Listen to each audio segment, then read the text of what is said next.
Good morning, everybody. Glad to have you here today. If you want to follow along, we'll be in First Peter chapter number 2, beginning in verse 18.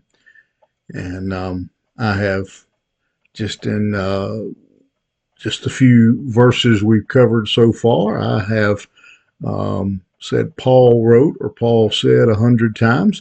Well, here I'll be kind of halfway justified because Peter here is going to sound very similar to something that Paul talked about on a number of occasions. Verse 18, he says, "Servants, be subject to your masters with all respect, not only to the good and gentle, but also to the unjust. For this is a gracious thing, when mindful of God, one endures sorrows while suffering unjustly. For what credit is it if, when you sin and are beaten for it, you endure? But if when you do good and suffer for it, you endure. This is a gracious thing in the sight of God."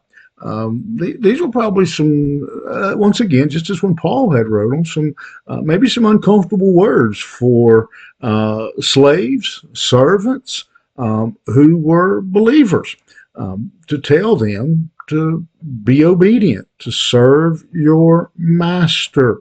And again, this was something again that it was certainly not quite the same thing as most Americans know about the history of slavery in the past of America. But nonetheless, we had people being basically held against their will. Most of them were because of debt, the unpaid debt. But Peter takes something that is uncomfortable. Peter takes a a thing, a system of their society that was not pleasant, that was even, some might argue, unrighteous, and says, even in that, you honor God. Even in that, here's what I want you to do. Even in this terrible situation, you continue to honor God. And then just to really make it even more difficult or stronger, he says, whether your master is good or whether they're unjust, no matter what kind of master you have, then you are in that situation, you are to be an example of Christ by your service. And maybe you are suffering unjustly.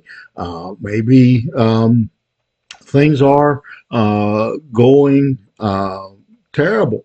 But Peter says here, it's better. He says it's better to do good and suffer than to do evil and suffer. If you're going to suffer, at least let it be suffering for what you did good. You should, in other words, you shouldn't be suffering because you're a bad servant. And again, he says, if we're suffering, we should still be doing good. And that's a difficult concept, I'm sure, for those folks to comprehend. And I don't know this. Again, this goes out on the internet, and I can see it goes into a lot of different places, and so I don't know every circumstance in every place of the audience. But the majority of you will be in America, where we really don't live in servitude and these kinds of situations that Peter is writing about, that Paul has wrote about previously. But nevertheless, the message is there, the lesson is there, that whatever circumstance we find ourselves in, it may not be slavery, it may not be servitude, it may just be you got a bad boss at work, you may not be a slave, it may just be at your job that you've got a bad, mean, unfair boss. Maybe you find yourself in an unjust, unfair situation in your family, maybe your homeowners association, whatever. Maybe you got treated poorly at the grocery store. The principle that he's giving us here is one that we have to look at. Don't say this doesn't apply to me because I'm not a slave. It does apply. It applies to all of us. If it applies to someone who is a slave, that someone who is a slave with an unjust master should still be a light for Jesus, then surely if we get a bad cashier at the grocery store, we should be a light for Jesus. If these folks who are in these circumstances were expected to still continue to live a holy life, then you and I are expected to live a holy life no matter the situation we find ourselves in.